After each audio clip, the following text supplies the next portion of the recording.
mariin po nating itinatanggi na kung anumang insinuation na may kinalalaman tayo dito sa pagbaligtad nito mga testigo. So, ibig sabihin po, wala pong threat, wala pong suhol, at wala pong ibang pangako dito po dun sa mga inilakad po ninyo na yung 25 din yung apat pa na nabiyana. Wala po. On the part of former Speaker Romualdez, wala pong ganong pangyayari. Thank you, Kath. Marian Enriquez of TV5.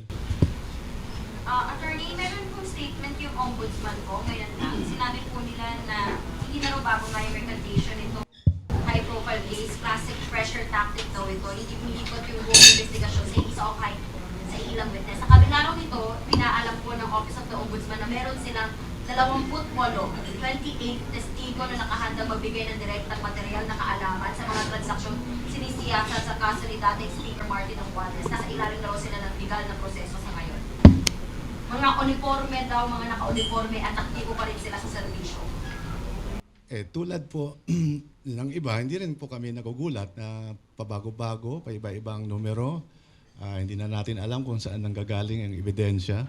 Pero makikita po dito sa isasubmit natin ngayon sa Ombudsman na pinasisinungalingan nitong malalapit na associates of former Congressman Zaldico, his family, and his corporation, SunWest, na may nangyaring ganyan. So, kung itotal mo yun, yung mga affidavit, including that of, as we all know, Gutesa last night, no? That's a total of more than 30 statements saying na walang ganyang nangyayari. Sa ebidensya po, no, hindi po pwede yung haka-haka, maaring nangyaring ganito, or marahil, or posible, or walang duda.